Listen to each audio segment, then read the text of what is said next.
Seguimos aquí con una mesa sobre reclamaciones internacionales derivadas de la comercialización de estancias. Pero antes de empezar quería dar la enhorabuena a PIMEF y a VAT por la magnífica organización de estas jornadas.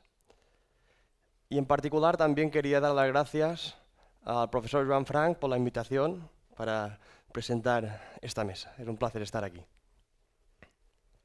Empezaremos con Victoria Torres Ustaeta, doctora, es profesora contratada doctora de la Universidad Europea de Valencia, colabora también con la CEDEU, centro adscrito a la Universidad Rey Juan Carlos, y también colabora con la Universidad Internacional de Valencia. Su principal línea de investigación es la aplicación privada del derecho a la competencia y tiene incluso 2 monografías al respecto y varios artículos. Además, cabe destacar que es mediadora, fue miembro de la Junta Arbitral del Tribunal Arbitral de Valencia y además asesora jurídica en esta isla, en cuyo periodo fue también vocal de la VAT. Adelante, cuando quieras. Gracias, Felip. Bueno, en primer lugar me uno al agradecimiento y a la enhorabuena a la organización, en especial a Juan Frank y a Roberto por invitarme un año más. Bueno, ya es el séptimo congreso. Juan, está muy bien, ¿eh? Esto ya que es un clásico necesario en la isla de Ibiza, ¿no? Y bueno, fui vocal, me acuerdo además de la VAT, cosa que además recuerdo porque yo ahora estoy en Valencia. Y bueno, recuerdo mis 5 años aquí en Ibiza, vamos, apasionantes, porque lo que ocurre en Ibiza no pasa en otros sitios. Pero bueno, hoy vamos a hablar de otros asuntos, bueno, que también de alguna manera pues, tienen cierta repercusión en la isla, porque el 90% de nuestros clientes, lo comentábamos, son extranjeros. Entonces, yo tenía un profesor que decía, todo es internacional privado. Es que todo es internacional privado. En el momento que tenemos un elemento de extranjería, y en el que si conectamos con otros ordenamientos jurídicos, estamos ante un proceso transfronterizo. Bueno, yo he preparado una breve presentación, simplemente, bueno, a mí me gusta moverme por aquí, y simplemente con una serie de títulos para que vayamos viendo los elementos de lo que yo he considerado que son necesarios, ¿no? A la hora de decir, proceso transfronterizo. Bueno, ¿qué entendemos, no? Pues yo, en primer lugar, a ver, que siempre estoy... O sea, a ver, he hecho pruebas y ahora no me salen. A ver, ¿estoy enfocando bien?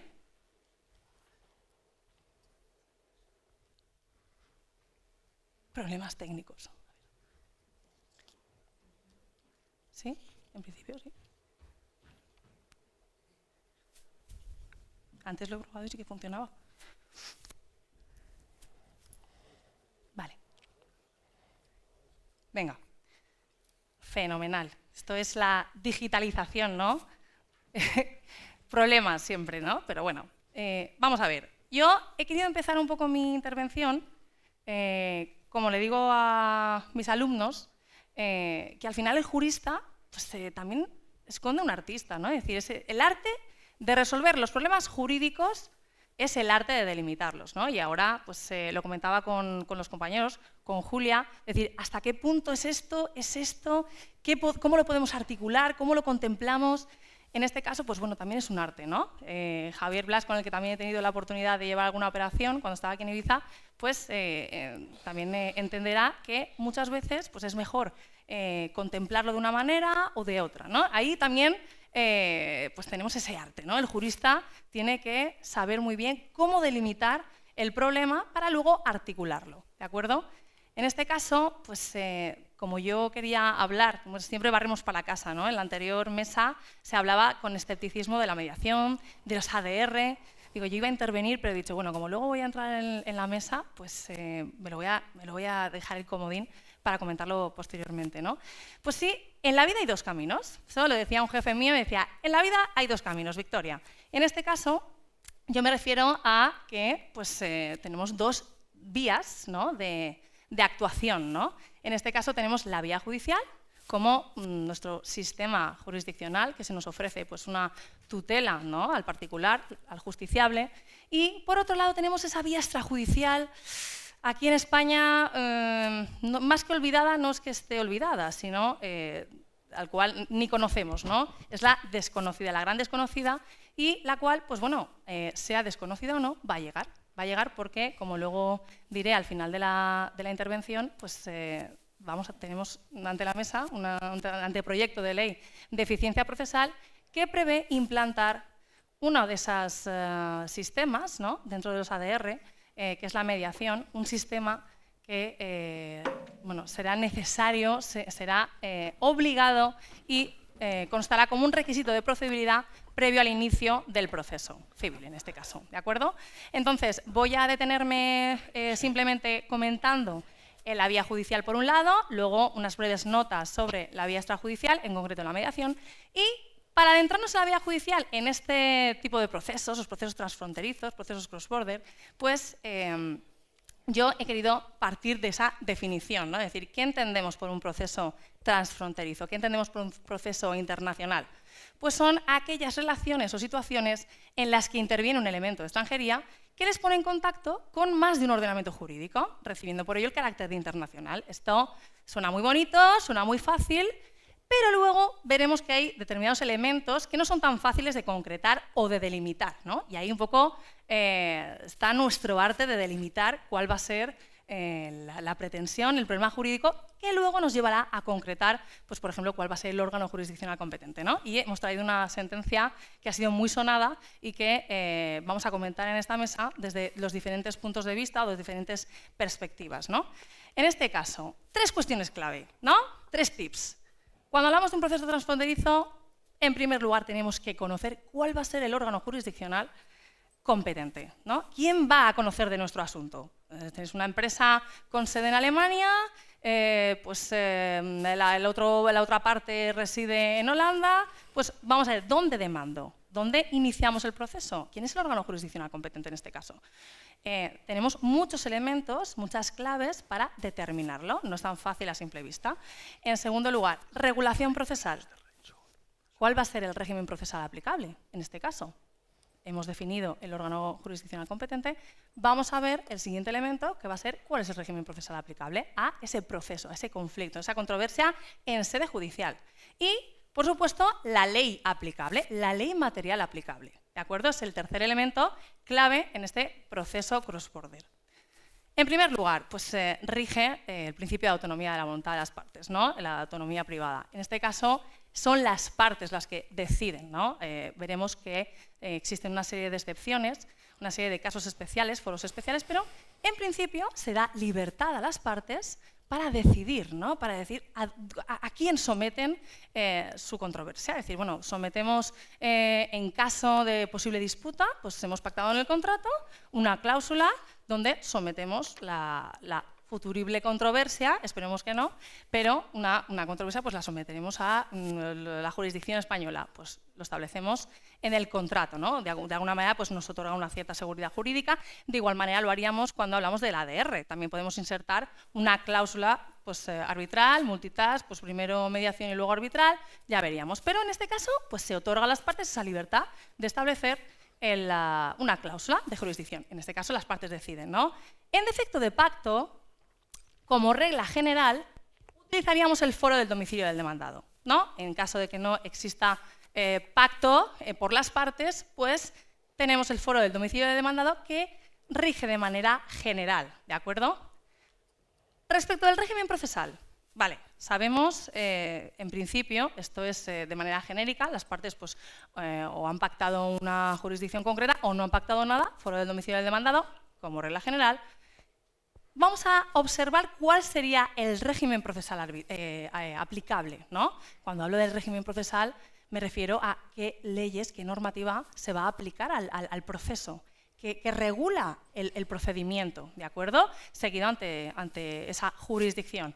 En España, por ejemplo, pues, tenemos el artículo 3 de la Ley de Enjuiciamiento Civil que establece que se aplicará cualquier controversia que se someta a la jurisdicción española se tendrá que llevar a cabo a través del sistema español, ¿de acuerdo? De la Ley de Enjuiciamiento Civil en este caso. La ley del foro jurisdiccional es la que regirá el proceso. Lex fori regit processum, ¿de acuerdo? Una vez sabemos el órgano jurisdiccional, sabremos también cuál será el régimen procesal aplicable, ¿de acuerdo? Ahora bien, todo parece muy bonito, muy fácil, pero pues tenemos una serie de instrumentos en Derecho Internacional Privado, y tenía profesores, todo es Derecho Internacional Privado, ¿no? Ahora bien, tenemos eso, esos foros especiales, esos foros de ataque que dan lugar a otras posibilidades. La regla general está muy bien, pero tenemos excepciones. En este caso, responden a una estrecha conexión entre el órgano jurisdiccional y el litigio, ¿no? La jurisprudencia habla del lugar más próximo al litigio. En este caso, yo he traído una sentencia que nos están diciendo que nos movamos. Mientras no me salga del foco, ¿no?, me vais indicando. Hemos traído una sentencia, que luego Julia además se adentrará sobre el tema un poco más material, que explica muy bien una nueva tendencia y que de hecho nos preguntábamos, decir, bueno, esta sentencia que otorga otras posibilidades, ¿no?, abre la puerta a otros foros de ataque, ¿por qué no se empieza a materializar y no se mueven ya aquí más litigios, ¿no? Os estoy hablando de una sentencia que fue muy sonada y que me he atrevido a reinventar aquella frase, ¿no?, de John Lennon, que decía, la vida es esto que va sucediendo mientras intentas hacer otros planes. Pues yo se me ha ocurrido decir, pues la vida es eso que va sucediendo mientras intentas determinar el órgano jurisdiccional competente, porque no siempre es fácil, y si no, que se lo digan al Tribunal de Justicia de la Unión Europea, que ha resuelto la cuestión prejudicial planteada en este asunto, ¿no? El asunto, que Julia lo pronuncia muchísimo mejor que yo, Vikinghoff, ¿no, Julia? ¿Está bien dicho? Más o menos, ¿no? Estoy aprobada. Contra Booking.com, el gigante Booking, de la sentencia del Tribunal de Justicia de la Unión Europea del 24 de noviembre de 2020, ¿no?, por, con matices, abuso de posición de dominio, ¿no? En este caso, esta sentencia es curiosa porque plantea, pues, un litigio por un modesto y humilde hotel alemán que se atreve a demandar a Booking, pero no lo demanda en la sede jurisdiccional que estaba pactada en el contrato, no, lo demanda en Alemania. Y entonces, claro, Booking dice, oye, pero si nosotros tenemos un pacto, nosotros hemos pactado, además expresamente, someter, pues, cualquier tipo de controversia a los tribunales de Ámsterdam. ¿Por qué de repente no sé, utiliza otro foro de ataque, ¿no? Decir, bueno, pues declinatoria. Nosotros hemos pactado una cláusula en el contrato donde sometemos cualquier tipo de disputa o controversia a los tribunales holandeses. ¿Qué pasa aquí? No son competentes. Tanto es así que el propio tribunal alemán se plantea, pues, su incompetencia y en este caso le solicita auxilio, le plantea, pues, le solicita ayuda al Tribunal de Justicia de la Unión Europea a través de la herramienta de la cuestión prejudicial para que le saque de dudas. Es decir, bueno, vamos a ver, ¿quién es competente aquí para conocer ese asunto? En este caso, como hemos empezado la propia ponencia, delimitando el problema jurídico, podremos delimitar quién es el órgano jurisdiccional competente, ¿no? Estamos hablando de un instrumento. El reglamento Bruselas I bis, en este caso, nos da una solución, ¿no?, aplicando, pues, las reglas, los parámetros que se establecen en él. Si bien es verdad que, en principio, podría aplicarse el pacto, ¿no?, podría ser aplicable la jurisdicción, digamos, holandesa, ¿no?, porque es la establecida, la pactada por las partes, aquí nos encontramos con la posibilidad de aplicar el 7.2 del reglamento Bruselas I, ¿no?, el órgano jurisdiccional donde se haya producido o pueda producirse el hecho dañoso. Y aquí está la clave, es decir, el hotel alemán demanda a Booking no por un incumplimiento contractual, porque diréis, claro, le demanda, ¿pero por qué? Bueno, solicita la acción de cesación por una conducta anticompetitiva con base en la normativa de defensa de la competencia alemana. Por lo tanto, no estamos ante un incumplimiento contractual. Estamos delimitando, ¿no?, aquí la pretensión. No estamos ante un incumplimiento contractual, estamos ante una cuestión delictual, y así lo establece el Tribunal de Justicia de la Unión Europea en esta sentencia, estableciendo que, por tanto, aplicaremos el 7.2 por cuestiones delictuales y no cuestiones contractuales. ¿Por qué? Porque la ilicitud de su comportamiento no se desprende del contrato, se desprende de un incumplimiento de la normativa, ¿de acuerdo?, de defensa de la competencia alemana, que sobre esto nos comentará luego Julia y se adentrará un poquito más en el fondo de la materia. En este caso, una vez hemos delimitado si se trata de una materia contractual o una materia delictual, podremos delimitar así quién es el órgano jurisdiccional competente, en tanto en cuanto considera que, no siendo materia contractual y siendo delictual, podrán conocer del asunto los órganos jurisdiccionales alemanes. Con lo cual, crea ya pues, una tendencia que nosotros nos planteamos, decir, bueno, pues vamos a demandar a Booking por prácticas abusivas también aquí en España, ¿no? ¿Julia? Si las hace. Habrá que delimitar si las hace. Si las hace o podemos argumentar que las hace, ¿no? Hay que ver. Bueno, en este caso, la ley aplicable sería la ley del mercado afectado, en este caso sería la alemana, ¿de acuerdo? La normativa alemana de defensa de la competencia, de acuerdo a el artículo 4.2 del Reglamento Roma II, ¿de acuerdo? En este caso hemos hablado brevemente sobre las tres cuestiones que son necesarias con base en un proceso transfronterizo, que tenemos tres elementos clave, y ahora pues voy a intentar ser breve, porque tengo que darle paso a Javier, y ya me está riñendo el moderador, pero no quería cerrar mi intervención sin hablar de otra vía, ¿no? Decíamos que en la vida hay dos caminos, la vía judicial y la vía extrajudicial.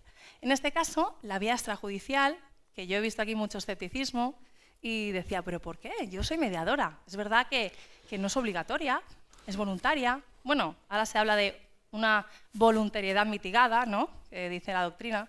Y que bueno, que es una otra fórmula de administrar justicia. Es cierto, y os lo digo a mis alumnos, ¿no? Que no estamos familiarizados con esto de los ADR, no estamos familiarizados porque no es nuestra cultura jurídica.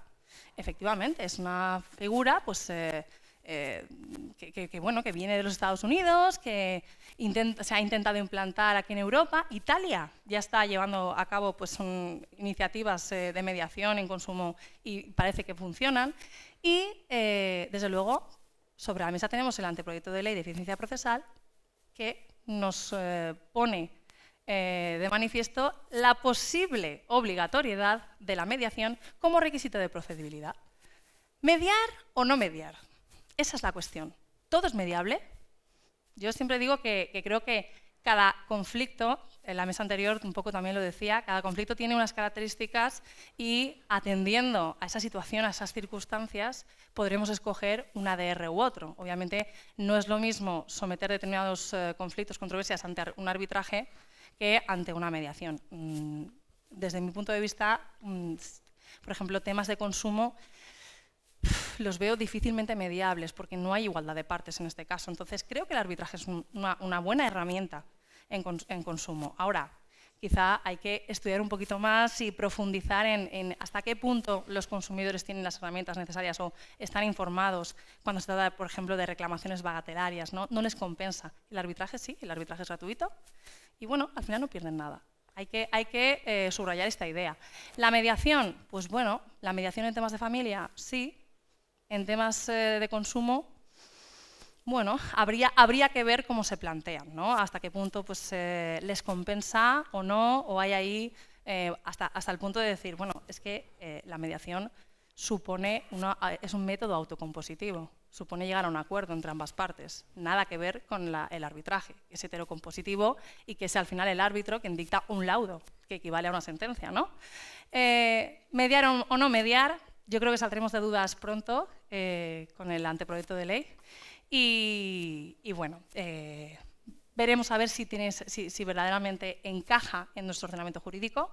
Parecía que desde el punto de vista judicial no sabemos si verdaderamente la ADR, la mediación, está enfocada en descongestionar la vía judicial o va a ser un mero trámite, porque claro, también los abogados dirán, bueno, de aquí los mediadores y ahora se hace necesario, obligado pasar por mediación para iniciar un proceso. Claro, porque cuando nos presentemos ante esa situación, en principio no se puede iniciar un proceso sin acreditar que se ha intentado, al menos, se ha intentado la mediación. Se están ahora mismo pues, debatiendo hasta qué punto se podrá sancionar o no la parte que no haya querido acudir a ese intento de mediación. Hay muchas cosas sobre la mesa, ya veremos. Yo soy de las que consideran que sí que tiene algo positivo. Creo que humaniza el proceso. Humaniza el proceso. En tema de consumidores sería interesante quizá que el consumidor tuviera la oportunidad de expresarse. En el arbitraje yo, por ejemplo, creo que es muy positivo. En mi caso, por lo menos mi experiencia durante 4 años en la Junta Arbitral de Valencia era positivo. Yo veía pues, al consumidor que venía y decía, pues me ha pasado esto, tal. Humaniza el proceso, ¿no? En este caso, procedimiento. Bueno, mediar o no mediar, esa es la cuestión. Ya veremos. Espero salir de dudas pronto y ya no os doy más el rollo, paso a mi compañero Javier y si queréis luego debatimos un poco al respecto. Muchísimas gracias, Victoria. Sí, como ha dicho Victoria, vamos a dejar el turno de debate y preguntas al final, una vez hayan intervenido todos los ponentes. Y doy paso al doctor Javier Blas, que es abogado, socio fundador y director de Let's Abogado, una firma ubicada en Palma, entre cuyas especialidades cabe destacar el derecho turístico y, sobre todo, las licencias vacacionales.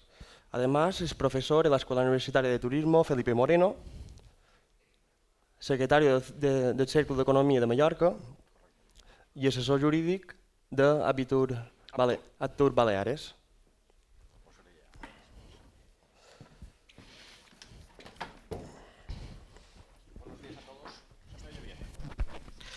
Buenos días, lo primero, ahora. Buenos días a todos. Lo primero es agradecer su presencia y agradecer evidentemente la invitación que me formuló Juan Frank y Roberto desde Ibiza para poder asistir a este 7º congreso, que esperemos que evidentemente pues vengan muchos más en el futuro, como ya ha avanzado Joan Frank. Yo como abogado voy a intentar responder y dar un poco de contenido a lo que es el título Reclamaciones internacionales derivadas de la comercialización de estancias turísticas. Y tengo que decirles sinceramente que, a pesar de que llevo muchos años en la profesión, y además se me nota y se ve y es obvio, he tenido pocas reclamaciones. Hay pocas reclamaciones internacionales. Desde el punto de vista del propietario de una vivienda vacacional, hay poca problemática. Y de hecho, yo no he tenido ninguna.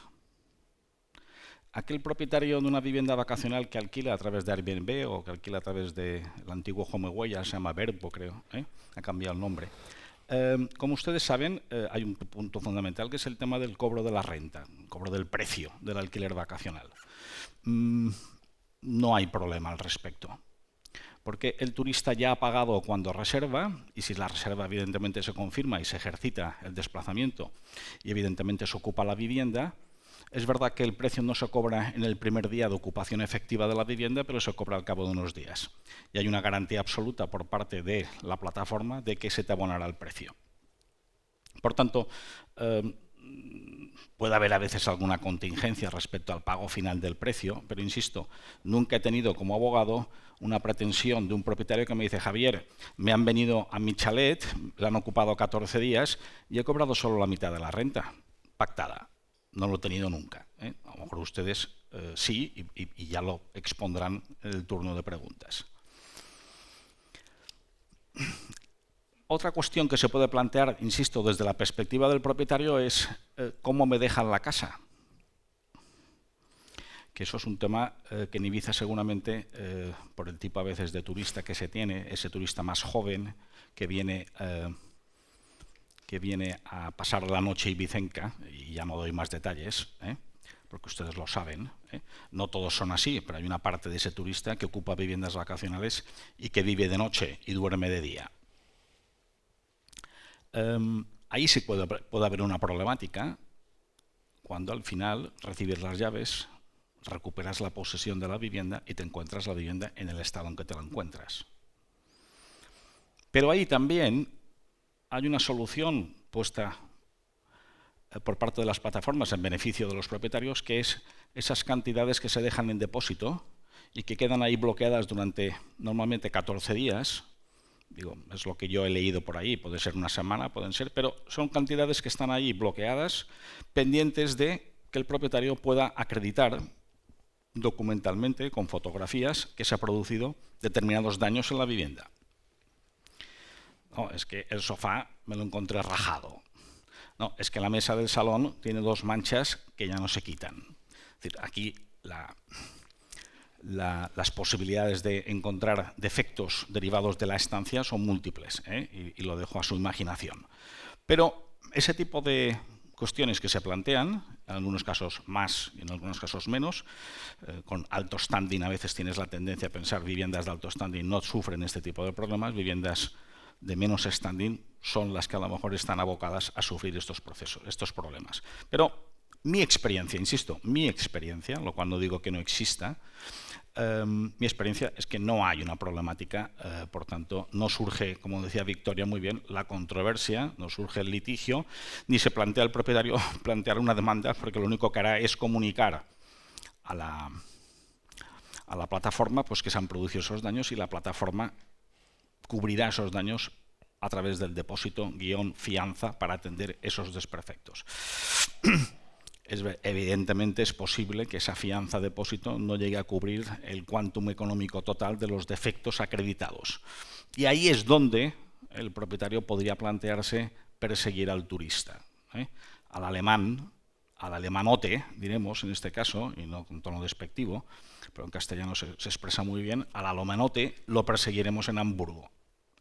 Por ese gap, por ese desfase entre lo cobrado vía depósito, vía fianza y la realidad de los hechos. Evidentemente mi consejo también como abogado es poner la demanda en Hamburgo, no poner la demanda en Palma, en Hamburgo, en su domicilio. Porque será más fácil, lo cual no significa que hoy en día evidentemente sea más fácil plantear también la demanda desde Palma para después ejecutar la sentencia de Fernando, si estuviese en la jurisdicción civil, y reclamársela y embargarle la cuenta en el Commerzbank en la calle principal de Hamburgo. Pero insisto, yo creo que sería más eficiente, esta es la palabra, directamente demandar en Hamburgo. Lo que pasa es que también puede ser más caro. Ahí entramos después en otra coyuntura que es la económica, el coste del proceso.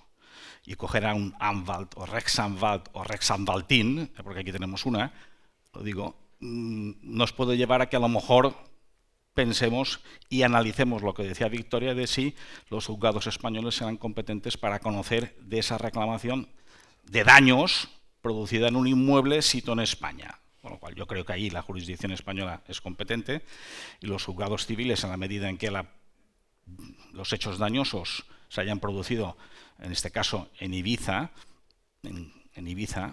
pues evidentemente los juzgados de Ibiza pues serán los competentes para conocer de esa reclamación contra el señor Steingerberger, que reside en Hamburgo, calle Nieuwe Straße, número 5. Por tanto, para ir concluyendo la primera parte de mi exposición, problemática desde el punto de vista del propietario, reclamaciones internacionales contra los turistas que han sido acogidos en la casa del propietario. Mi experiencia, insisto, es escasa. Donde sí que hay experiencia, no mucha, pero hay una cierta experiencia, es en el tema, insisto, de las viviendas vacacionales, es desde la perspectiva del turista. El turista que viene a Ibiza y que está en la vivienda y se pasa 14 días. Y después regresa a su país, pero regresa con quejas. Y las quejas suelen ser de dos tipos. Prestación defectuosa de los servicios ofertados. Y más que los servicios, porque el concepto de servicio es uno, pero el concepto de puesta en disposición de la vivienda es otro. Me explicaré. Claro, si tú contratas la vivienda con unos servicios de limpieza durante la duración del contrato, de cocina durante la duración del contrato, de música de jazz durante la duración del contrato, puede haber prestación defectuosa de los servicios en cuestión, que pues será mayor o menor, y en función de la entidad de esa prestación defectuosa tendrás más ganas o menos ganas de reclamar. Pero también el incumplimiento por parte del propietario puede venir dado por la puesta a disposición de la vivienda, y especialmente en una cuestión que se repite en algunos casos y que es recurrente, que es la referida a las expectativas creadas en el turista respecto de la vivienda a la vista de las fotos que se cuelgan en los portales. Claro, ahí te adentras dentro de ese sinuoso terreno de la calidad de las fotos y de la, entre comillas, cuasi falsificación de según qué fotos. O de la falta de actualización de las fotos, porque no es que haya mala fe, pero es que se hicieron fotos, pero después se cambiaron los sofás. Y la verdad es que como todo el mundo va un poco estresado, perdón la expresión, se olvidó del cambio de las fotos. Y el sofá que han puesto en sustitución del otro no es igual. Estoy exagerando un poco, ¿eh? Pero eso evidentemente genera, determinadas fotos pueden generar unas expectativas de lo que vas a vivir, sentir y experimentar, que es la palabra que ahora también se utiliza mucho, el experimentar, esa estancia en ese chalet de Jesús aquí en Ibiza, que al final se puede ver defraudada, por múltiples razones. Y eso pues puede generar una reclamación del alemanote, ¿eh? Y después hay un concepto, fíjense, un concepto hecho, que está ligado también a la experiencia del alquiler de la vivienda turística, pero que no está conectado con la vivienda de forma directa. Y algunos ya a lo mejor saben de lo que estoy hablando. Insisto, no hay ningún defecto en la vivienda. Los servicios son correctos, la vivienda es correcta. Se dice que hay 5 habitaciones y hay 5, no hay 3. ¿Tanto? Pero es un elemento a tener muy en cuenta y que genera litigiosidad, que es el ruido. El ruido. Claro, el ruido no es un concepto ligado a la relación contractual directa entre turista y propietario, porque desgraciadamente el propietario no puede garantizar a veces que no haya ruido, pero sí que puede advertir de que puede haber ruido, o de que lo hay, con carácter previo al desplazamiento físico desde Alemania a Hamburgo a Palma. Evidentemente ahí también puede entrar en juego y entra en juego el ayuntamiento correspondiente, donde a lo mejor el propietario ya se ha cubierto las espaldas y ha hecho las correspondientes alegaciones, denuncias del ruido que está provocando la obra situada como obra colindante en la derecha o la izquierda o la parte trasera de la finca en cuestión. Y todo eso lo que hará es atemperar el grado de responsabilidad que va a tener ese propietario si el turista plantea una acción. Pero a veces también tenemos propietarios que, además, como tienen cedido la explotación a una agencia, la agencia seguramente no se preocupará del ruido. Y el propietario ignora si hay ruido o no, porque además está en Estados Unidos durante esos 3 meses en verano, no está en Ibiza. Por tanto, en materia de ruido, por tanto, digo ruido como elemento configurador de lo que sería, digamos, un acto lesivo, un elemento lesivo. La ley no es un elemento directamente insalubre. Olores, también puede generar grandes problemas, los olores. Por tanto, eso sí que genera una litigiosidad que mi praxis me demuestra que es una litigiosidad que se resuelve fácilmente, porque se ponen demandas en el país de destino, país de origen. Por tanto, el alemán acude a su juzgado, el que tiene a la vuelta de la esquina, porque al ser consumidor -- turista, la ley le permite judicializar el asunto en su propio país y en su propio idioma, y con el Rechtsanwalt o el Rechtsanwaltin que le gusta. Y por el precio, que aquí hay un detalle también, no tendrá que discutir precio, seguramente, porque no se lo rascará de su bolsillo. ¿Por qué? Porque habrá un seguro. Porque el alemán se desplaza, seguramente, en la mayor parte de los casos, con seguro. Tiene un seguro para pleitear derivada de esa relación arrendaticia derivada de la ocupación física de una vivienda vacacional en el extranjero. Por tanto, no le costará, lo habrá pagado ya, porque estaba incluido en el paquete, en el precio que se cerró en su día. Por tanto, nos encontraremos de sobte, digo en mallorquí, es una expresión muy bonita, de sobte nos encontraremos, mallorquín y ibicenco, que nadie se sienta perjudicado, nos encontraremos que recibiremos una demanda del Gerichtshof de Hamburgo. Y la primera sorpresa será que si las cosas no se han hecho bien, será en alemán. Y te llamará el cliente, o me llama el cliente y me dice: Javier, he rebut una demanda del Gerichtshof de Hamburgo, no entén res. Digo, no te preocupes, me la pasas. Y gracias a los reglamentos comunitarios tenemos la suerte y la ventaja de que se reconoce evidentemente la obligación del Gerichtshof de traducir cualquier resolución judicial alemana al idioma del país del demandado. Por tanto, si llega esa resolución alemana en alemán, le diré "Enten gut sort". ¿Por qué? Porque no vamos a hacer nada. Vamos directamente a devolver la demanda al Gerichtshof alemán. ¿Para qué? Para que lo traduzcan si quieren traducirlo. Porque si no lo quieren traducir, no habrá notificación fehaciente en forma y por tanto estaremos protegidos. Porque si pretenden seguir un procedimiento en Alemania, en alemán sin traducción, yo directamente rechazaré esa demanda. Por tanto, no hay que contactar con ningún Rechtsanwaltin ni Rechtsanwalt en Alemania para contestar, porque todavía no estamos en la fase de contestación, porque hemos rechazado automáticamente al amparo de los reglamentos comunitarios esa demanda. Voy acabando, creo. Pero normalmente los alemanes son muy correctos y cuando tú les denuncias que no ha habido traducción, te lo devuelven con la traducción y a partir de ahí hay que contestar. Y ahí se produce también el hecho siguiente, que cuando analizas el quantum económico de la pretensión del pleito, te reclaman 2.000 euros. Claro, cuando pides presupuesto a un Rechtsanwalt en Hamburgo para que conteste la demanda, te pide 2.500. Conclusión, vamos a llegar a un acuerdo. Llamas al abogado de la parte actora, cliente alemán, turista alemán, le dices, oye, me pides 2.000, oye, mira, ¿qué te parece? 1.500 y nos olvidamos, ¡pam! Se pagan 1.500 euros y asunto cerrado.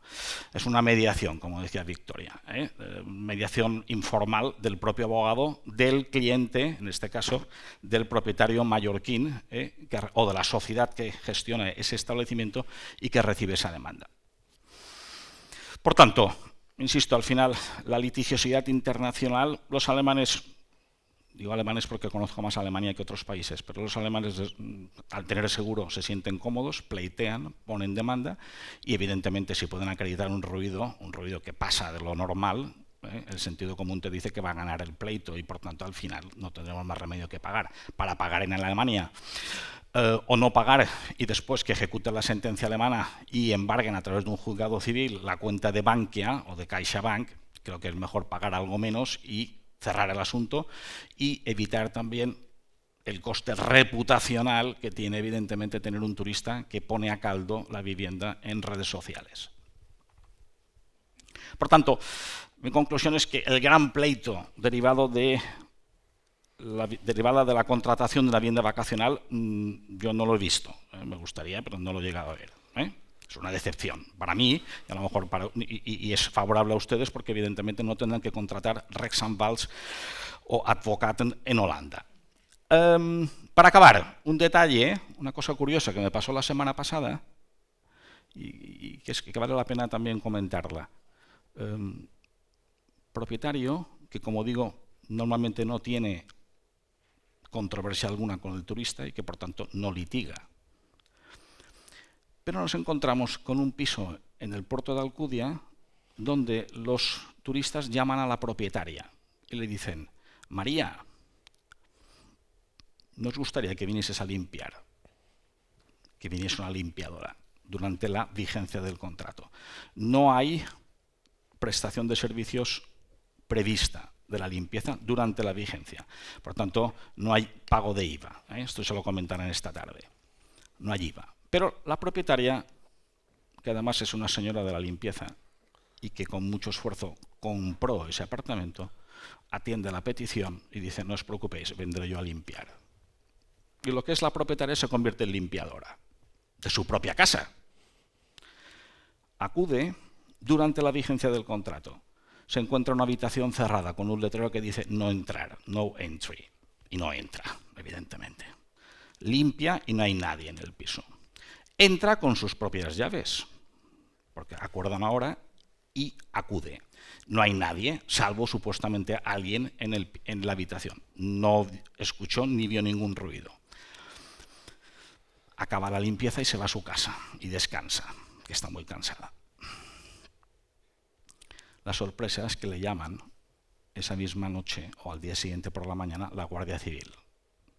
Doña Isabel, mamá se llama Isabel esta señora. Sí, dígame. No, es que hay unos noruegos que han puesto una denuncia contra usted. Digo, ¿cómo? ¿Una denuncia contra usted? y que me denuncian, dicen que usted ha sustraído 20.000 euros, que se lo encontraban en el interior de la casa. Evidentemente esta señora me llamó muy preocupada, además me llamó desde la Guardia Civil para asistirla como letrado en la toma de declaración delante de la Guardia Civil. Acabó. Gracias a Dios, gracias al COVID no me tuve que hacer 120 kilómetros porque ahora, gracias al COVID, no hay desplazamiento físico y pude hacer la asistencia vía teléfono. Aparte ya les digo que mi clienta no declaró, porque tiene el derecho a no declarar. Evidentemente fue una denuncia absolutamente falsa. En ningún momento se acreditó una cosa evidente. Si usted dice que tenía 20.000 euros, acredíteme que los ha entrado en España de forma legal, haciendo la declaración correspondiente en el aeropuerto. No había ninguna declaración en el aeropuerto. Fue una denuncia falsa que le llevó a acudir una segunda vez para la toma de huellas dactilares y que al final provocó que la propietaria me plantease: Javier, ¿puedo poner yo una denuncia contra el noruego? Yo le dije: sí, no hay ningún problema, podemos poner una denuncia. Porque ya le adelanté que la denuncia del noruego contra la española sería archivada. Pero yo le dije: sí, podemos poner una denuncia, pero una denuncia que también se va a archivar. Y me dice: ¿qué me dices? Digo: sí.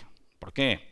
Porque el juzgado tendrá que notificar esa denuncia, el juzgado de Inca, que es un juzgado que los mallorquines conocemos bien y no se prodiga por tener muchos medios. El juzgado de Inca tendrá que notificar esa denuncia al domicilio del noruego en Noruega. Ya te adelanto que el noruego no vendrá, no acudirá y no hay cooperación judicial fluida entre España y Noruega.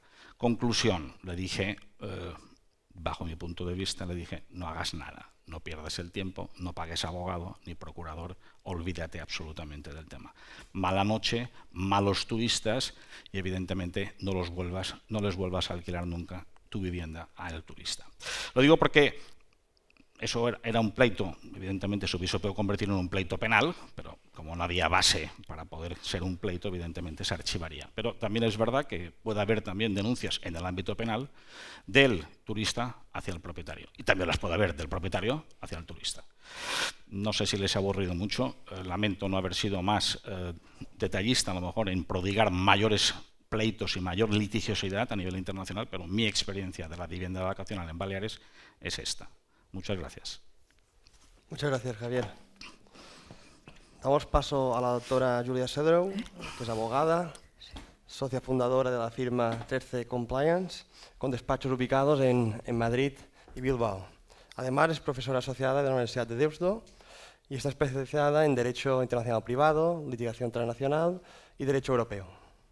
Creo que nos hablará de las posibles reclamaciones contra plataformas digitales, complementando a lo dicho por Javier, y qué nos propone la Unión Europea en esta materia. Muy bien, muchísimas gracias a todos. En primer lugar, muchísimas gracias a ABAT y a PIMEF por esta invitación. Es la segunda vez que acudo a este congreso. Y especial agradecimiento también a Juan por sus invitaciones siempre y su amable soporte durante el congreso antes y después. Bueno, dicho lo cual, me ha parecido muy interesante las aportaciones tanto de Victoria como de Javier en relación con las reclamaciones internacionales. Victoria ha planteado dónde y cómo se pueden iniciar estas reclamaciones. Javier lo ha planteado desde la perspectiva del alquiler vacacional y el turista, ese tipo de relación. Me ha parecido muy apropiado el comentario hacia el alemanote o alemanota. Yo soy medio alemanota y he estudiado en Hannover, que como muchos de vosotros o ustedes sabrán, Hannover es la sede o era el domicilio social de TUI. Y TUI era un gran operador turístico, no sé en estos momentos dónde está, pero me consta que sigue siendo muy grande. Y en el juzgado de Hannover, donde tuve la suerte de trabajar, teníamos todas esas reclamaciones de los alemanotes contra los viajes vendidos por TUI. Y llegó a tal punto la litigiosidad, porque evidentemente, como bien ha reconocido nuestro compañero, hay un seguro detrás, es un seguro que pagas todo el año por 100 euros al año, puedes litigar dentro de unos límites pues, contra el seguro del coche, por si tienes un accidente, temas laborales, temas de viajes. Entonces tú pagas tu viaje por 3.000 euros y según vuelves y has constatado que tienes un problema de ruido, el café en el buffet estaba demasiado caliente o frío, o el queso estaba malo, pues entonces reclamas porque no te cuesta absolutamente nada. Y la tendencia, especialmente cuando son operadores grandes o cuando hay un conflicto transnacional en el cual no merece la pena el enfrentamiento con el turista, o con el futuro consumidor, y a TUI tampoco en aquel caso le interesaba, por ejemplo, enfrentarse por temas reputacionales o por coste, pues llegas a un acuerdo una vez que se han planteado estas demandas. Entonces, puede llegar a resultar bastante recurrente y hay cierta costumbre en países como Alemania. De hecho, nosotros en el juzgado, cada juez tenía asignado su resort. Entonces teníamos el juez que se dedicaba a los resorts de Antalya, el de Mallorca, el de las Canarias, etcétera, etcétera. Y el señor, sentado ahí en su despacho en Hannover, pues se dedicaba a discutir sobre los perros sueltos en las Canarias, ¿no? Era a lo que se dedicaba pues toda la semana el pobre hombre, y escribía una sentencia detrás de la otra. Y era además muy recurrente. Entonces el problema era, efectivamente, el ruido es un clásico en Alemania. Estar o no estar cerca del aeropuerto, el inmueble, el hotel, eso puede llevar a que se considere que hay un ruido excesivo. Pues aquí en Ibiza con las fiestas ya el tema es bastante más grave. Es decir, que siempre ha habido cierta tradición de pleitear en otros lugares, pero precisamente en aquellos momentos, obviamente, contra el operador turístico que vendía el paquete. Y en este caso, pues esto está derivando ahora a la vivienda vacacional. Es la consecuencia lógica de dejar de usar el hotel y irte a la vivienda vacacional, pues ahora demandas al propietario y ya está.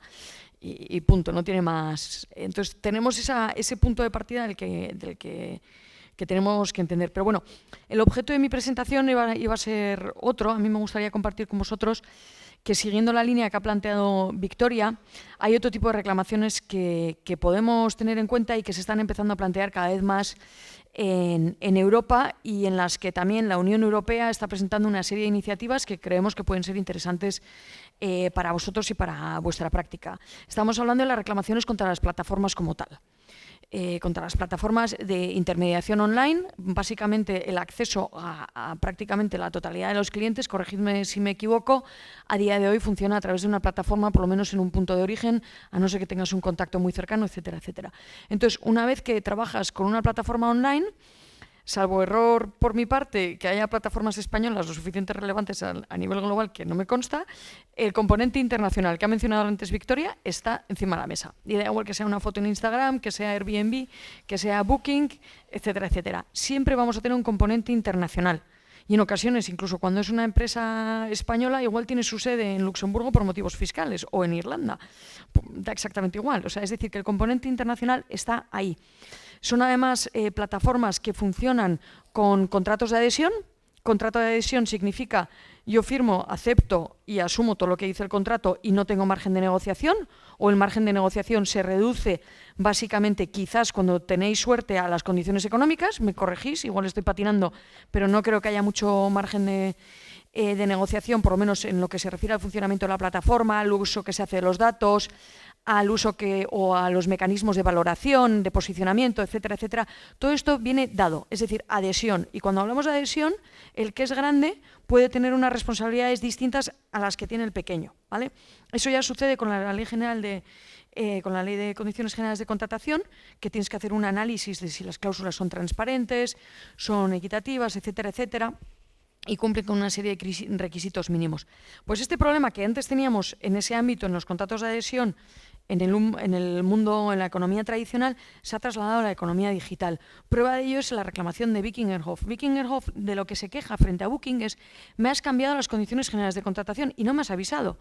Yo llevo 8 años en Booking y un día me llega un correo en el cual dices: ahora las condiciones generales de contratación son estas. Punto. Y si tienes un problema, te vienes a Ámsterdam y te peleas conmigo. Y claro, un hotel en medio de Schleswig-Holstein, que es un lugar aún más perdido y absurdo, con el debido respeto, que a Hannover o Hamburgo, con nuestros alemanotes, bastante menos cosmopolita, desde luego, en medio de Schleswig-Holstein, ese pequeño hotel dice: ¿y ahora yo qué hago? Me voy a tener que ir a Holanda, donde el abogado, el advocat, es bastante más caro, aunque el Rechtsanwalt o Rechtsanwältin, si me permites el apunte. Precisamente yo creo que viene por la visa atractiva de los tribunales holandeses, que les encanta atraer todo tipo de pleitos. Entonces, el hotel se ve en una situación de desventaja y desequilibrio total, y directamente dicen: no, vamos a reclamar en Alemania.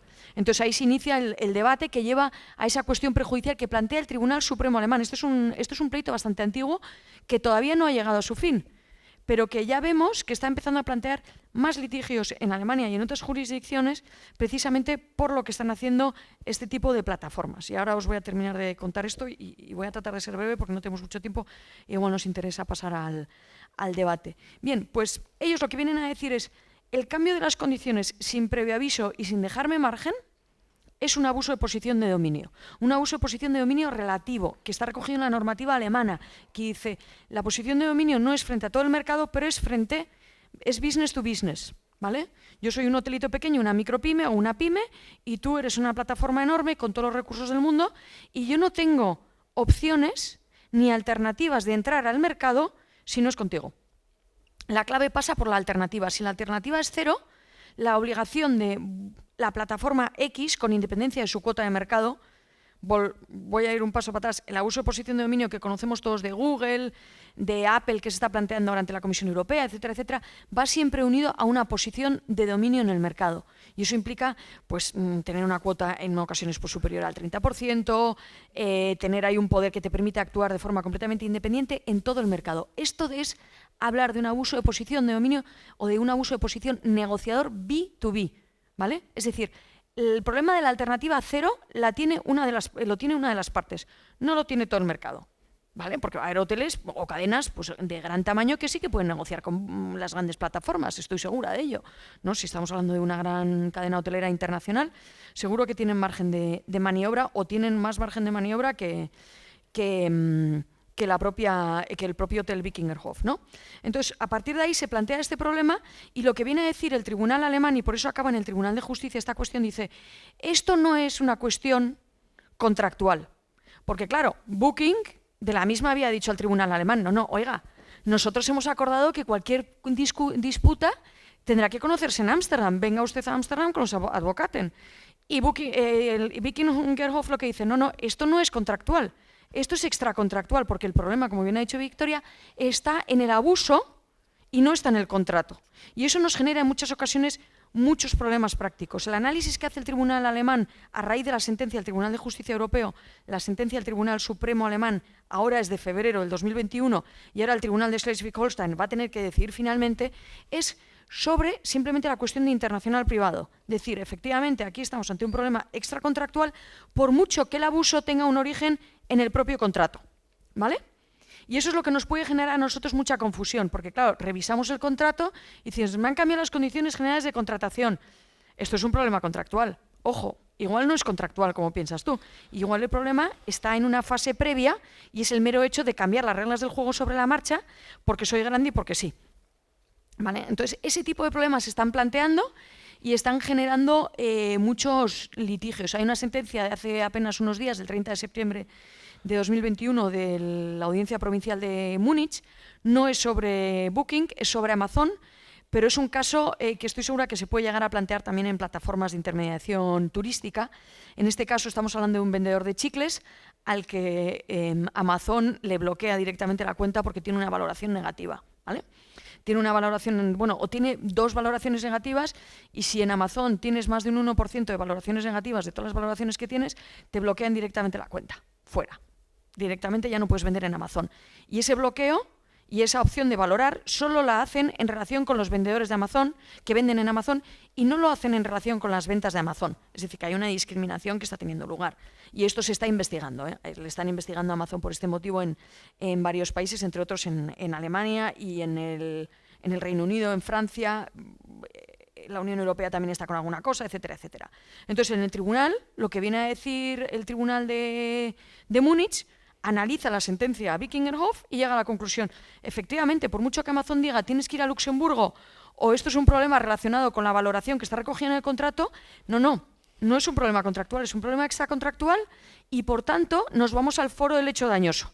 Y Múnich dice, aplicando la sentencia del Tribunal Supremo Alemán y la sentencia del Tribunal de Justicia Alemán, dice, el lugar del hecho dañoso en este caso es el domicilio de la tienda de chicles, no el domicilio de Amazon en Alemania. Y dice, tengo competencia judicial internacional, pero no territorial, y se declara no competente y le manda a Mannheim, que esa es la siguiente. Entonces estamos ahí en pleno debate y veremos dónde acaba, ¿no? Y se trata de una acción de cesación, insisto, que se ha planteado a esta tienda, la bloquearon en junio de 2021 y en septiembre ya tenemos la primera sentencia en Alemania. Claro, la tienda dice, ojo, desbloquéame, quiero acceder, es decir, que tienes que ser rápido. Estoy hablando de ese tipo de reclamaciones. No estoy hablando de un daño a posteriori, me has echado y entonces tuve que cerrar el negocio y esto ha sido un abuso de posición de dominio, que esas reclamaciones ya hay bastantes y va a haber más, es decir, daños y perjuicios. Estamos hablando de acciones que puedes adoptar de forma inmediata cuando te encuentras con una situación que te parece tremendamente injusta y en ocasiones abusiva y que tienes que tratar de solucionar para seguir con tu negocio. Entonces, estas acciones que se están planteando tienen su origen, en parte, en ese abuso B2B del que estaba hablando, y también, en parte, a la normativa europea, y con esto voy a empezar a acabar, que se está planteando dentro de la Unión Europea, que está promoviendo la Comisión Europea, para tratar de reducir esos desequilibrios que han surgido a través o gracias a la economía digital, y en particular a través de las plataformas. Las plataformas, como bien sabemos todos, tienen unas ventajas maravillosas para toda la economía, pero también implican una serie de riesgos para los usuarios, en particular para los usuarios profesionales, que han llevado a que la Comisión Europea considere, ojo, esto no es solo un problema de derecho a la competencia y lo voy a sancionar ex post. No, porque de poco sirve que ahora los tribunales en el 2021, para que os hagáis la idea, siguen discutiendo sobre el mecanismo que usaba Google en su día, Google Shopping, que es anterior al 2008. Estamos hablando de un mecanismo en el cual decían, bueno, si yo vengo a esto y soy un comparador de precios y me pongo delante. Y ahora mismo los tribunales están discutiendo que si la sanción de la Comisión Europea del 2015, me da exactamente igual, fue válida o no. Obviamente el comparador de precios, que en aquel momento se llamaban Kelku y todo este tipo de empresas, han desaparecido, ya no existen. No existe más que un despacho de abogados que ha comprado los derechos y reclamará los daños si algún día el Tribunal Europeo confirma finalmente que ha habido un incumplimiento y un abuso de posición de dominio. Es decir, que es un remedio que de cara a la prensa pues es maravilloso. Le han impuesto una multa de 4.000 millones de euros a Google. Sí, que la recurre y ahí sigue la pelea. Pero el remedio para la empresa que está en medio y que está en esa situación es prácticamente inexistente, por lo menos no es operativo. En ese sentido, la Unión Europea ha lanzado dos iniciativas, y ya con esto acabo. Una de ellas es el reglamento del 2019-1150 o similares, que es Platform to Business, ¿vale? Que regula precisamente las obligaciones de la plataforma de cara a los usuarios, es decir, un Booking o un Airbnb de cara a la vivienda vacacional. ¿Qué tipo de obligaciones tiene la plataforma? Es decir, no te puedo bloquear sin más. Si voy a terminar el servicio te tengo que avisar con 30 días de antelación. Si cambio las condiciones generales de contratación también te tengo que avisar.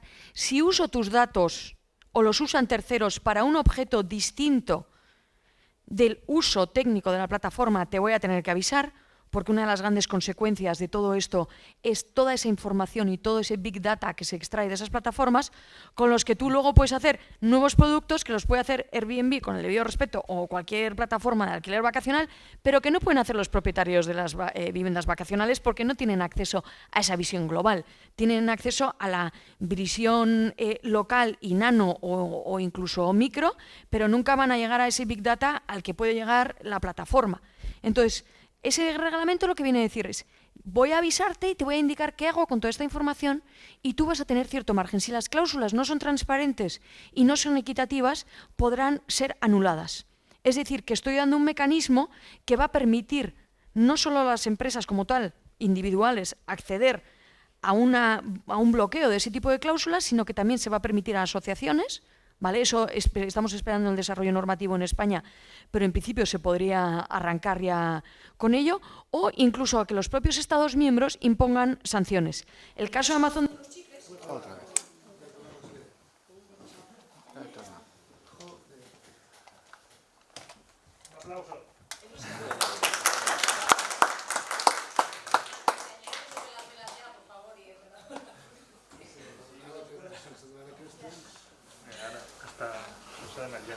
Sí, porque ya vamos... vale. Sí. Això és emergent. Perfecto. Por acabar, os invito a que leáis un enlace que hay de la Comisión Europea sobre el Digital Single Market Act. ¿Vale? No es... Digital Single Market.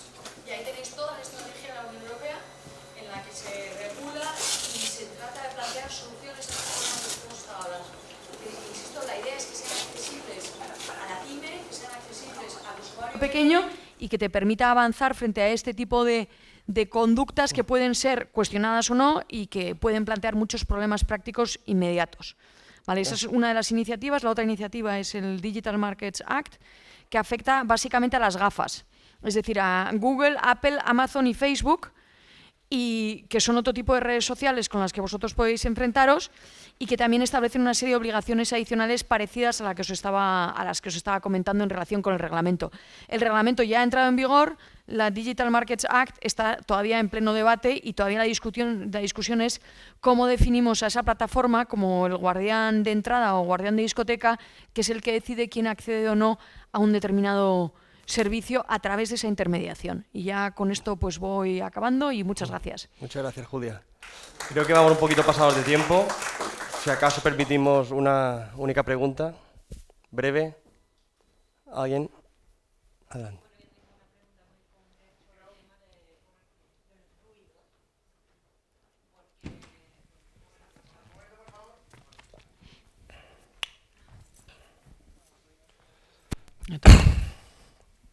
Entonces, el tema de los ruidos que está pasando y, claro, que causa problemas. La responsabilidad, si hay molestias, el cliente obviamente va a reclamar, es lógico. El dueño que está viviendo fuera dice, pues yo no sabía nada de la obra, que puede ser una obra pública, puede ser el vecino que molesta. ¿Qué se puede hacer? Si hay un propietario que dice, pues mira, yo no lo sabía, no es mi responsabilidad, y el cliente reclama. El cliente reclama al propietario, dice usted. Nos pone una demanda en Alemania. Pues Nos pide una indemnización de daños y perjuicios. O nos pide, si lo envuelve de otra manera, nos pide la devolución de la mitad del importe de la renta satisfecho. Sí. Pagó 250.000 euros. Hoy me he quedado absolutamente anonadado con esta cifra. Hay una casa en Ibiza que pide 250.000 euros a la semana. No es el caso, ¿eh? Digo, hay una, ¿eh? No hay 20. Pero, claro, si pone la reclamación, yo entiendo que lo único que... Bueno, yo entiendo, es decir, hay que analizar la reclamación, ver realmente si esa acción es viable o no es viable, si tiene una buena fundamentación jurídica, pero si al final esa demanda está bien redactada, pues seguramente yo como abogado del propietario, Sí. lo que creo que le aconsejaría es para salir lo menos dañado de ese pleito, es cerrar una cifra y pagar, a priori, ¿eh? Y después me tengo que plantear la acción de repetición Contra el otro. contra el órgano, sujeto, entidad que ha causado el ruido. Pero esto es aplicación de normativa de obligaciones y contratos del Código Civil, ¿eh? Esto no tiene nada que ver con... Y por tanto, tendrás que atacar a ese sujeto que ha ocasionado realmente el daño y que ha provocado que tú seas considerado como responsable en el marco de la relación contractual y por eso has pagado tú o has llegado a un acuerdo, a un arreglo, pagando una cantidad. Evidentemente, antes de pagar será necesario advertir también al sujeto ocasionador de los daños, del ruido, para que sea para incluso plantearle que pague él, pero como no querrá pagar, porque además no está demandado, tendrás que tú pagar y después repetir. Pero no veo...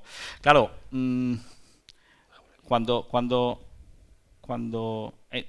te planteas cómo se resuelven los problemas de ruidos en las comunidades de propietarios, que no sé si lo sabe, pero bueno, el tema de ruidos aquí es principalmente de construcción, que puede ser construcción privada o pública. Sí.